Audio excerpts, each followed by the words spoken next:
સાતમો પાઠ મહાત્માના માર્ગ પર ભાગે ભણવા જઈ રહ્યા છીએ, જેમાં આપણે સૌથી પહેલાં મહાત્મા એટલે કોણ? મહાત્મા ગાંધીજી. ગાંધીજી વિશે આપણે ટૂંકમાં પરિચય મેળવીશું કે એમનું પૂરું નામ શું છે, એમનો જન્મ ક્યાં થયો હતો, ત્યારબાદ એમની સમાધિ સ્થળ છે તે કયા રાજ્યમાં આવેલી છે ને તે કયા નામથી ઓળખાય છે. ત્યારબાદ આપણે જોઈશું કે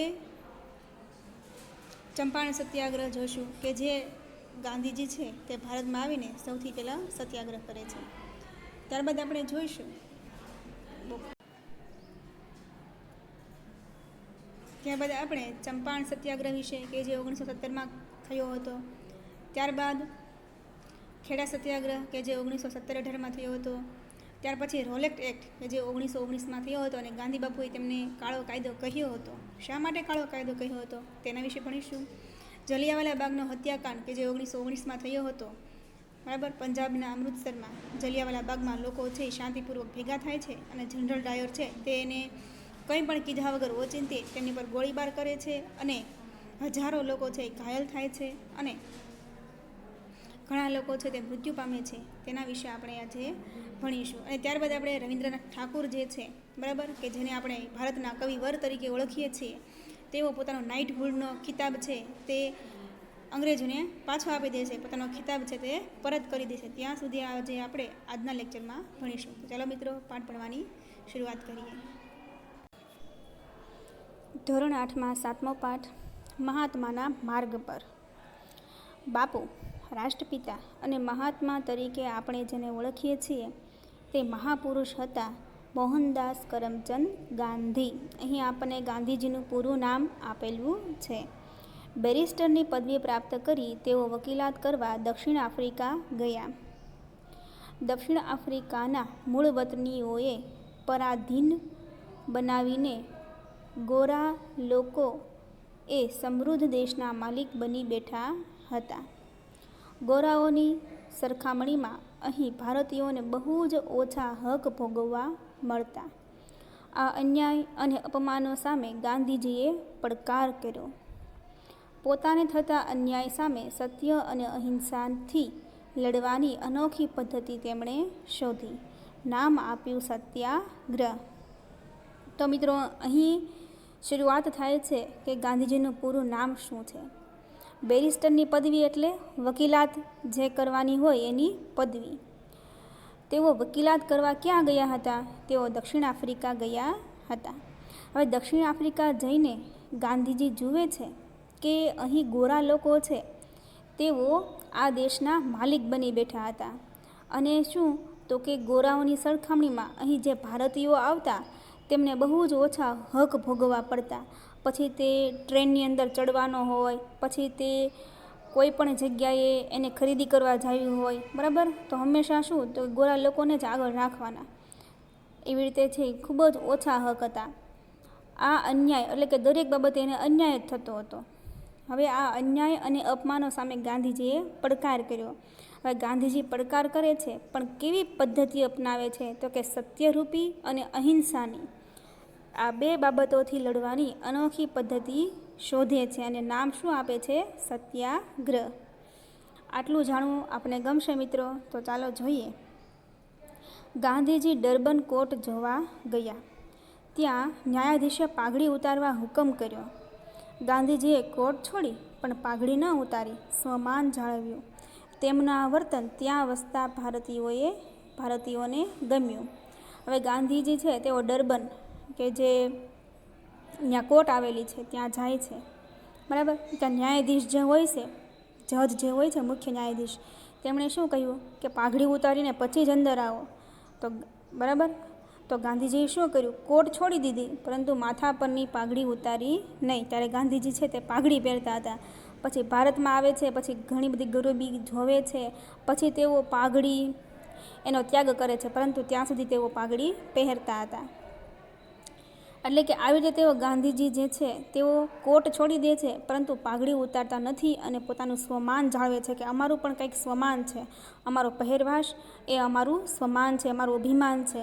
અને આવું જે વર્તન છે તે ત્યાં વસતા એટલે ડર્બનમાં વસતા જે ભારતીયો છે એ જોવે છે અને એમને ગમે છે. દક્ષિણ આફ્રિકામાં ગાંધીજીની આગેવાની હેઠળ લડત ચાલી. ભારતીયોએ અપાર કષ્ટો વેઠ્યા, પણ ક્યાંય હિંસા ન આચરી. અંતે સફળતા મળતા આ લડતની નોંધ લેવાય. હવે દક્ષિણ આફ્રિકામાં ગાંધીજી છે તેઓ આગેવાન બને છે અને ઘણી બધી લડતો લડે છે, પરંતુ કેવી રીતે? તો કે હિંસા નહીં કરવાની, બરાબર, અને સત્યરૂપી. ભારતીયો છે એ કષ્ટ વેઠે છે. મિત્રો, તમે સૌ જાણો છો કે આવી રીતે અહિંસાથી લડત લડવા જઈએ તો શું થાય? તો કે કષ્ટ તો મળે જ તે, કેમ કે સામેવાળા હિંસા કરે ને આપણે સાવ અહિંસા રૂપી કાર્ય કરવું હોય તો કષ્ટ તો મળે જ તે. તો ભારતીયો છે એ અપાર કષ્ટો વેઠે છે, પરંતુ ક્યાંય તેઓ હિંસા આચરતા નથી. અને અંતે શું થાય છે? અંતે સફળતા મળે છે અને આ લડત છે એની નોંધ લેવાય છે. ત્યારબાદ મિત્રો જોઈએ કે દક્ષિણ આફ્રિકામાં આ બધી આપણે વાત કરી કે આટલું જાણો. તો અહીં મિત્રો ગાંધીજી બાપુની જે માહિતી હોય કે તેમનું પૂરું નામ શું છે, તેમનો જન્મ ક્યારે થયો હતો, એટલે તેની તારીખ કઈ છે, એમનું નિર્વાણ દિવસની તારીખ કઈ છે, ત્યારબાદ એની સમાધિ છે તે ક્યાં આવેલી છે, તો એ બધા વિશે આપણને આપેલું છે. તો ચાલો મિત્રો દરેક વિશે આપણે જોઈએ. એમાં સૌથી પહેલાં આપણે જોઈશું કે પૂરું નામ, ગાંધીજીનું પૂરું નામ શું હતું. તો જોઈએ આપણે, મોહનદાસ કરમચંદ ગાંધી. એમનો જન્મદિવસ કયો હતો? તો કે જન્મદિવસ છે 2 ઓક્ટોબર 1869. ત્યારબાદ એમનું જન્મસ્થળ કયું છે? તો એ ગુજરાતમાં આવેલ પોરબંદર. માતાનું નામ શું હતું? માતાનું નામ પુતળીબાઈ. તેમના પત્નીનું નામ શું હતું? એ કસ્તુરબા. તેમના આધ્યાત્મિક ગુરુ કોણ હતા? શ્રીમદ રાજચંદ્ર. ગાંધીજીના રાજકીય ગુરુ કોણ હતા? ગોપાલ કૃષ્ણ ગોખલે. 8મું, ગાંધીજીની જે આત્મકથા છે એનું નામ શું છે? સત્યના પ્રયોગો. 9મું, નિર્વાણ દિન. ગાંધીજી છે એમનું મૃત્યુ ક્યારે થયું હતું? 30 જાન્યુઆરી 1948. અને એમની સમાધિ સ્થળ છે તે કયા નામથી ઓળખાય છે? તે રાજઘાટ નામથી ઓળખાય છે અને તે દિલ્હીમાં આવેલ છે. હવે આપણે આગળ જોઈએ. અહીં મિત્રો એક ફોટો આપેલો છે જે નાતાલ કોંગ્રેસના સંસ્થાપક, ડર્બન, દક્ષિણ આફ્રિકા 1895. તો મિત્રો અહીં આપણા ગાંધીજી બાપુનો પણ એક ફોટો છે, બરાબર, તો એ તમારે શોધવાનો છે. તો ચાલો શોધતા પહેલાં આપણે થોડીક માહિતી મેળવીએ કે 1895માં અન્ય ભારતીયોની સાથે ગાંધીજીએ રંગભેદનો વિરોધ કરવા નાતાલ કોંગ્રેસ સ્થાપી હતી. શું તમે આ ચિત્રમાં ગાંધીજીને ઓળખી શકો છો? પાછળની હરોળમાં મધ્યમાં ટાઈ પહેરીને દેખાઈ રહ્યા છે. મિત્રો તમે વ્યવસ્થિત જુઓ તો તમને ખ્યાલ આવે કે મધ્યમાં એટલે પાછળ 7 વ્યક્તિ છે, બરાબર મધ્યમાં આપણા ગાંધી બાપુ છે તે ઊભા છે. ત્યારે તે જુવાન હતા, યંગ હતા. તો હવે આપણે આગળ જોઈએ. દક્ષિણ આફ્રિકામાં સત્યાગ્રહની લડત સફળ કરીને ઈસવીસન 1915માં 46 વર્ષની ઉંમરે ગાંધીજી ભારત આવ્યા. જો મિત્રો, દક્ષિણ આફ્રિકામાં સત્યાગ્રહની લડત કરે છે, એમાં સફળ થાય છે અને 1915માં તેમની ઉંમર કેટલી હતી? 46 વર્ષ. ગાંધીજી ભારત આવે છે, પોતાના વતનમાં આવે છે. દક્ષિણ આફ્રિકાની રંગભેદની લડતમાં સફળતા મળતા આંતરરાષ્ટ્રીય સ્તરે લોકો તેમનો આદર કરતા હતા. મુંબઈના એપોલો બંદર પર તેમનું ભવ્ય સ્વાગત થયું કે અમારા દેશના એક વ્યક્તિ આવ્યા છે, બરાબર. આંતરરાષ્ટ્રીય સ્તરે બધા એમને ઓળખતા હતા, દેશ વિદેશમાં છે તેમને બધા ઓળખતા હતા. મુંબઈમાં જે અપોલો બંદર છે ત્યાં તેમનું સ્વાગત કરવામાં આવે છે. ગોપાલ કૃષ્ણ ગોખલેના કહેવાથી ગાંધીજીએ પહેલા વર્ષે આખા ભારતનો પ્રવાસ કરીને લોકોની જરૂરિયાત અને પરિસ્થિતિ સમજવાનો પ્રયાસ કર્યો. હવે ગાંધી બાપુને જે ગાંધીજી છે એમને સમગ્ર ભારતનો પ્રવાસ કરવાનું કોણ કહે છે? તો કે ગોપાલ કૃષ્ણ ગોખલે કહે છે કે તમે સૌથી પહેલાં આખા એક વર્ષમાં તમે આ સમગ્ર ભારતનો પ્રવાસ કરી લો કે લોકોની જરૂરિયાત કઈ છે, એમની પરિસ્થિતિ શું છે એને સમજવાનો પ્રયત્ન કરો. ભ્રમણ બાદ ગાંધીજીએ 25 મે 1915ના દિવસે અમદાવાદમાં કોચરબમાં સત્યાગ્રહ આશ્રમની સ્થાપના કરી. 1 વર્ષ બાદ તેઓ સાબરમતી નદીના કિનારે આશ્રમ લઈ ગયા. કે જો મિત્રો હવે ભ્રમણ કરે છે, બરાબર. 1 વર્ષ તેઓ ભ્રમણ કરે છે. 25 મે 1915ના દિવસે ભારતની અંદર તેઓ સૌથી પહેલાં કોઈ સત્યાગ્રહ આશ્રમની સ્થાપના કરે છે, તો તે અમદાવાદના કોચરબમાં સત્યાગ્રહ આશ્રમની સ્થાપના કરે છે. અને 1 વર્ષ પછી તેઓ સાબરમતી નદીના કિનારે આ જે સત્યાગ્રહ આશ્રમ છે તેને લઈ જાય છે. હવે ત્યારબાદ મિત્રો આપણે જોઈએ ચંપારણ સત્યાગ્રહ, જે 1917માં થયો હતો. હિમાલયની તળેટીમાં નેપાળની નજીક બિહારનો આ ચંપારણ પ્રદેશ આંબાવડિયા માટે પ્રખ્યાત હતો.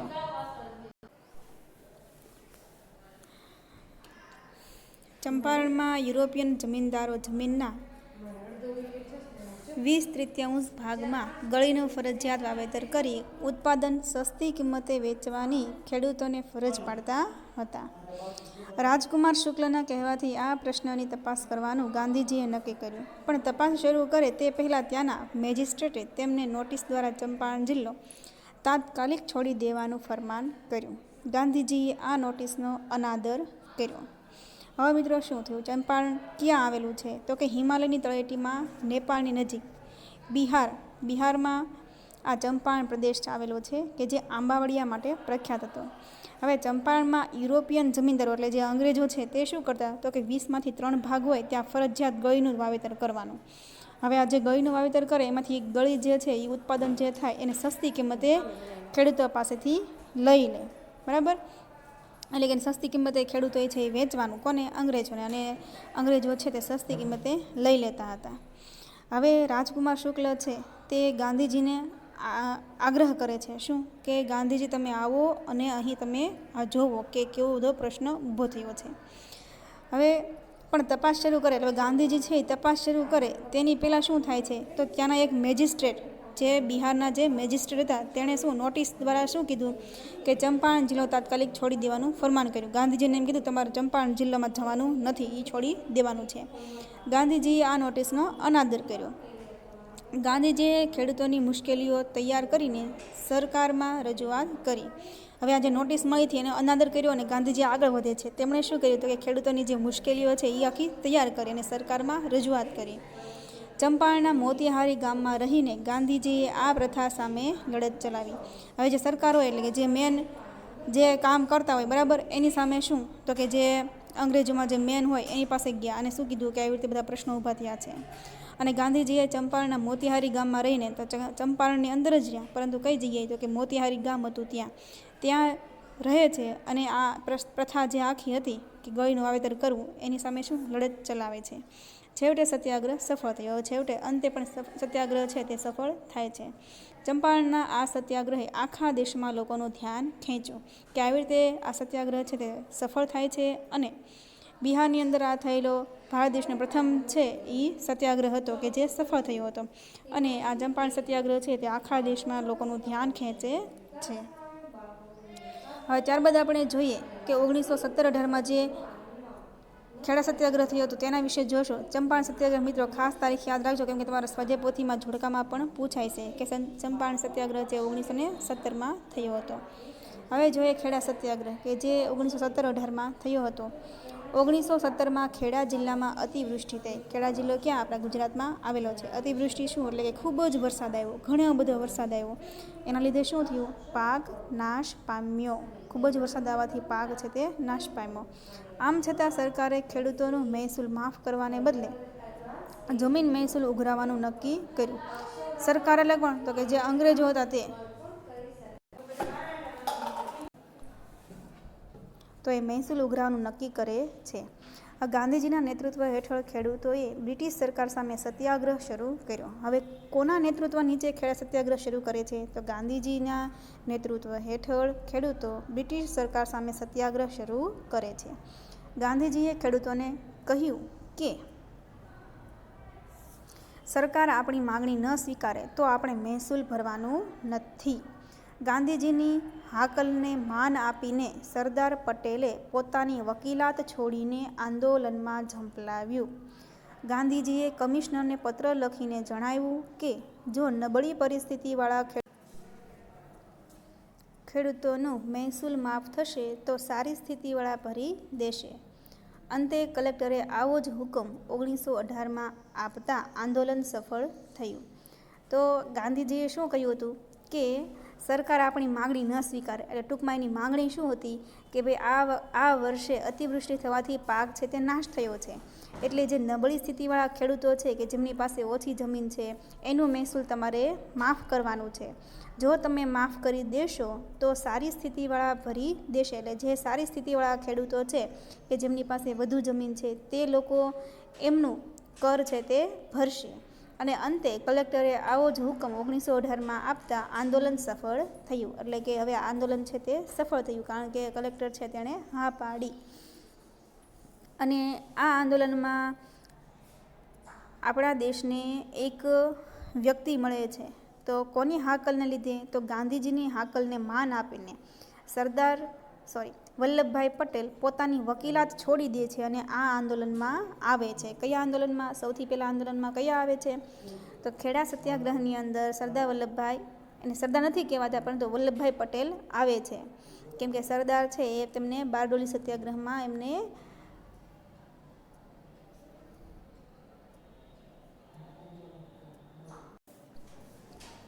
બિરુદ આપવામાં આવે છે. એટલે ખેડા સત્યાગ્રહથી આપણા દેશને વલ્લભભાઈ પટેલ છે તે મળે છે. ખેડાની લડત પરિણામની દૃષ્ટિએ નહીં પરંતુ સિદ્ધાંતની દૃષ્ટિએ મહત્ત્વની રહી. એટલે પરિણામ એટલે કે શું? તો કે ખેડૂતોનું મહેસૂલ નહીં લેવાનું, જે નબળી સ્થિતિવાળા છે એ ખેડૂતોનું મહેસૂલ નહીં લેવાનું, બરાબર. તો એ પરિણામ આવ્યું. તો કે એની રીતે નહીં પરંતુ સિદ્ધાંતની દૃષ્ટિએ મહત્ત્વની રહી હતી. કેમ કે સિદ્ધાંતની દૃષ્ટિએ એટલે શું? તો કે સિદ્ધાંત શું હતો કે આપણે છે તે આવી રીતે સરકાર સામે શું લડત આપીશું, બરાબર, અને આપણે જીતીશું. એ એક લડત હતી, બરાબર, એ દૃષ્ટિ હતી. તો એ મહત્ત્વની રહી. ખેડૂતોમાં જાગૃતિ આવી, સરકાર તરફનો ડર દૂર થયો. એટલે ખેડૂતો છે એ જાગૃત થવા લાગ્યા કે નહીં, આવું પણ આપણે કરી શકીએ, બરાબર. આપણી પાસે અન્ન જ ન હોય તો આપણે સરકારને આપવું ક્યાંથી, બરાબર. અને શું સરકાર એટલે અંગ્રેજો તરફનો જે ડર હતો એ દૂર થયો. ગાંધીજી અને દેશને વલ્લભભાઈ પટેલ જેવા નિષ્ઠાવાન અને સમર્પિત સાથી મળ્યા.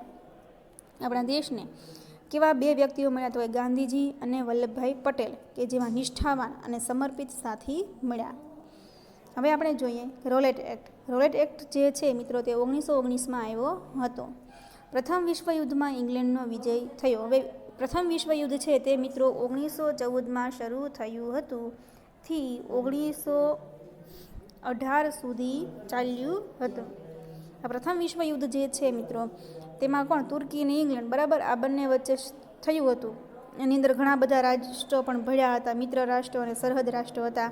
તો ઇંગ્લેન્ડ જે છે એ મિત્ર રાષ્ટ્રમાં હતું, બરાબર. તો પ્રથમ વિશ્વયુદ્ધમાં કોનો વિજય થાય છે? તો પ્રથમ વિશ્વયુદ્ધમાં ઇંગ્લેન્ડનો વિજય થયો હતો. આ સમયે બ્રિટિશ સરકારે રોલેટ એક્ટની જાહેરાત કરી. રોલેટ એક્ટ મુજબ કોઈપણ વ્યક્તિની ધરપકડ કારણ આપ્યા વિના કરી શકાય તથા ખાસ અદાલતમાં કામ ચલાવી તેને સજા કરી શકાય એવી જોગવાઈ હતી. હવે રોલેટ એક્ટની અંદર શું હતું? તો કે આ એક્ટ જે છે તે કેવો પસાર કરવામાં આવ્યો હતો? તો કે કોઈ પણ વ્યક્તિની ધરપકડ કારણ આપ્યા વિના કરી શકાય. એટલે કોઈ પણ વ્યક્તિ જે હોય, બરાબર, ભારતીય કોઈ પણ વ્યક્તિ હોય એને કાંઈ કારણ ન હોય તો એની ધરપકડ કરી લેવાની. પછી ખાસ અદાલતમાં કામ ચલાવવાની. હવે એની જે અદાલત હોય અંગ્રેજોની અદાલતમાં, એમાં બધું કામગીરી કરવાની. પછી સજા કરી શકાય, બરાબર. તે વ્યક્તિનો કાંઈ ગુનો ન હોય, કાંઈ વાંક ન હોય, છતાં પણ એને ગમે ત્યારે ધરપકડ કરી લેવાની, એને જેલમાં પૂરી દેવાની અને જે અંગ્રેજોને જે મન ફાવે એવી સજા કરી દેવાની. તો આવી જોગવાઈ હતી. આ કાયદો અભિવ્યક્તિની સ્વતંત્રતા જેવા મૂળભૂત અધિકારો પર અંકુશ લગાવતો હતો. અભિવ્યક્તિની, બરાબર, કોઈ પણ વ્યક્તિ છે કંઈ બોલી જ ન શકે કે એને શા માટે પૂર્યો છે, એનો વાંક શું છે. તો આવી રીતે શું? તો એની જે મૂળભૂત અધિકાર હતો એની ઉપર અંકુશ લગાવતો હતો. એ કંઈ અંદર જોવા મળતું નહોતું. જ્યારે પોલીસને વધુ પડતા અધિકારો મળે એ માટે હતો. એટલે કે આ હતો કોની માટે? પોલીસ માટે. એ કોણ બધા હતા? તો કે અંગ્રેજો હતા. તો આ તો કોઈ અંગ્રેજો માટે જ છે, બરાબર, એની માટે જ છે વધુ પડતો અધિકાર, એ માટે હતો. લોકોએ આ કાયદાનો વિરોધ કર્યો. લોકો જે સામાન્ય લોકોએ બધા વિરોધ કર્યો કે આવો કાંઈ થોડો કાયદો હોય, તમે ગમે ત્યારે અમને પૂરી લો, ગમે ત્યારે ધરપકડ કરી લો, ગમે તે ગમે સજા આપી દો, અમારો કાંઈ વાંક હોય કે કાંઈ ન હોય, બોલવાનું નહીં, બરાબર. તો લોકો શું કરે છે? આ કાયદાનો વિરોધ કરે છે. ગાંધીજીએ રોલેટ એક્ટને કાળો કાયદો કહ્યો. ગાંધીજી છે તે આ રોલેટ એક્ટને કેવો કાયદો કહે છે? કાળો કાયદો કહે છે. એટલા માટે બરાબર આવી રીતે બધું હતું, એટલા માટે ગાંધીજી રોલેટ એક્ટને કાળો કાયદો કહે છે. રોલેટ સત્યાગ્રહ બ્રિટિશ શાસન સામે સમગ્ર ભારતનો પહેલો સંઘર્ષ હતો. કયો? રોલેટ સત્યાગ્રહ બ્રિટિશ શાસન સામે સમગ્ર ભારતનો પહેલો સંઘર્ષ હતો.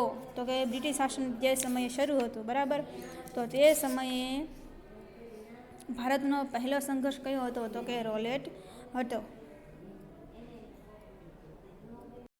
જો કે તે મોટા ભાગે શહેરો પૂરતો સીમિત હતો, એટલે ગામડામાં તો કોઈને ખબર જ નહોતી બરાબર કે આવો કંઈક સંઘર્ષ છે તે છે.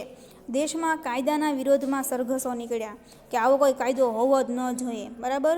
તો શું બધા સરઘસો કાઢે છે, હડતાળોનું આયોજન થયું, બધા હડતાળ ઉપર બેસી જાય, અમે કામ નહીં કરીએ બરાબર. એને શું કહેવાય? તો કે હડતાળ ઉપર બેસી ગયેલા હોય. તમે ઘણી વખત પેપરની અંદર જોતા હશો કે ઘણા બધા લોકો છે તે હડતાળ ઉપર બેસી ગયેલા હોય બરાબર. અત્યારે તે આપણે જોઈએ તો ખેડૂતો છે આંદોલન શરૂ કરે છે, બધા હડતાળ ઉપર બેસી ગયેલા દિલ્હીમાં આપણને જોવા મળે છે બરાબર. તો આવી રીતે શું તે સમયે પણ હડતાળનું આયોજન થયું હતું. સરકારે આ આંદોલન દબાવવા દમનકારી માર્ગ અપનાવ્યો, દમન નીતિ અપનાવી. જે આવી રીતે સરઘસ જાતું હોય તો એની ઉપર લાઠીચાર્જ કરવા લાગે ને એવી રીતે શું કોઈને નીકળવા ન દે ને આવી રીતે કોઈ વાતું કરતું હોય તો એને ધરપકડ કરી લે ને આવી રીતે બધું શું કરે છે? તો કે દમનકારી માર્ગ અપનાવે છે. સરકાર એટલે કોણ? તો કે અંગ્રેજો. આવી રીતે બધા દમન કરવા લાગે છે કે જેથી લોકો છે એ જાગૃત બને નહીં.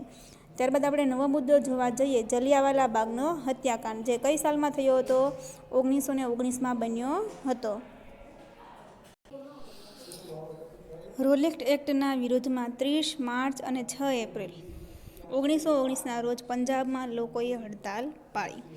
હવે રોલેટ એક્ટ જે છે, એક્ટ એટલે કે કાયદો, રોલેટ એક્ટ જે છે એના વિરોધમાં 30 માર્ચ અને 6 એપ્રિલ 1919ના રોજ પંજાબમાં લોકો હડતાલ પાડે છે.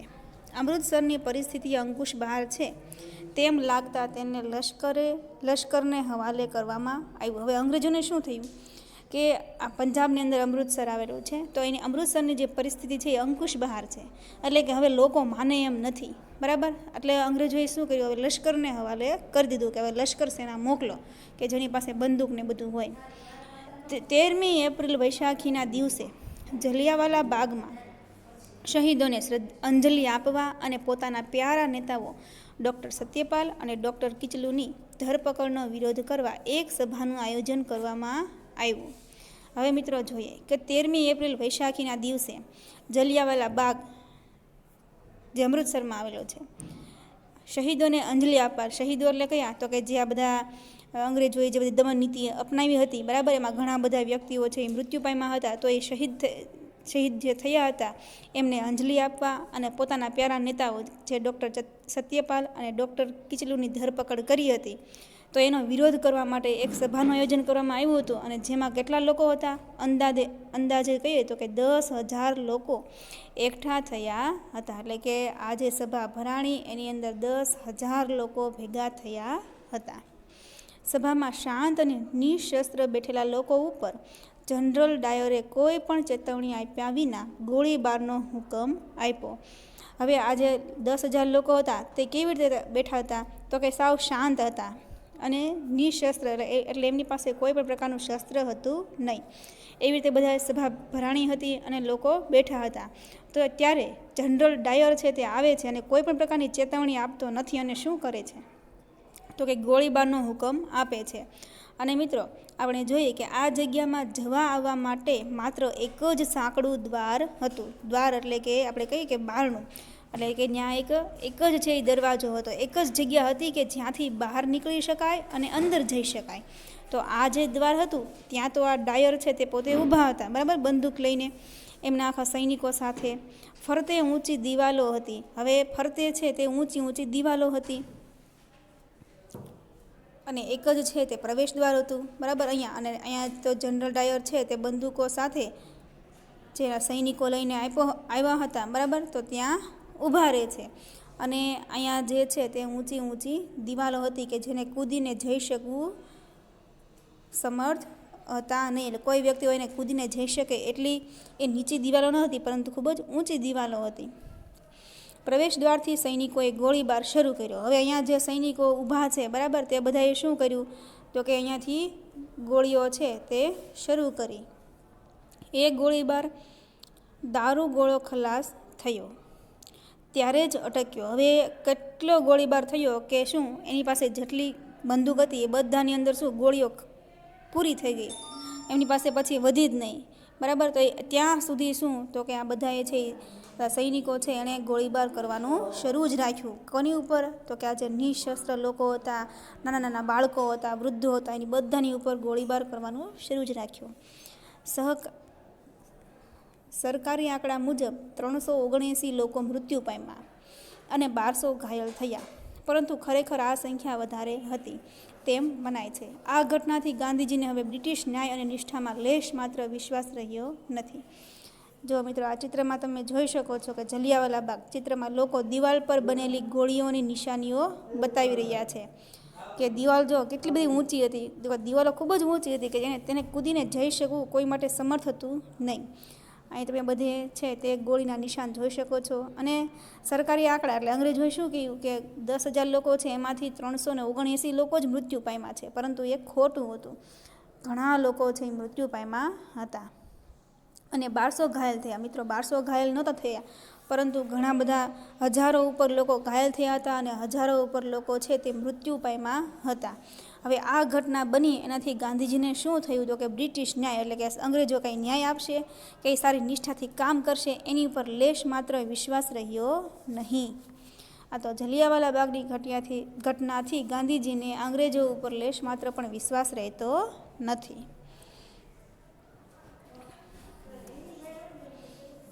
ત્યારબાદ મિત્રો આપણે જોઈએ કે આટલું જાણો જે આપણા રવિન્દ્રનાથ ઠાકુર વિશે છે.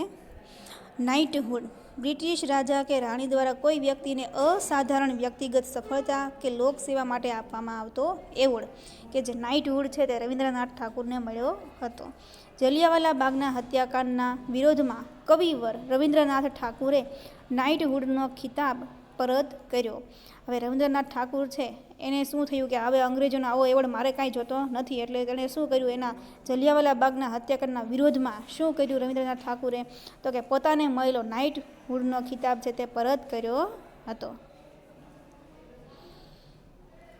રોલેટ એક્ટ સત્યાગ્રહ દરમિયાન લોકોએ હિન્દુ મુસ્લિમ એકતા મજબૂત કરવા પ્રયાસ કર્યો. ગાંધીજી ઈચ્છતા હતા કે હિન્દુ અને મુસલમાન કોઈ પણ ન્યાયપૂર્ણ ઉદ્દેશ માટે એકબીજાને સમર્થન આપે.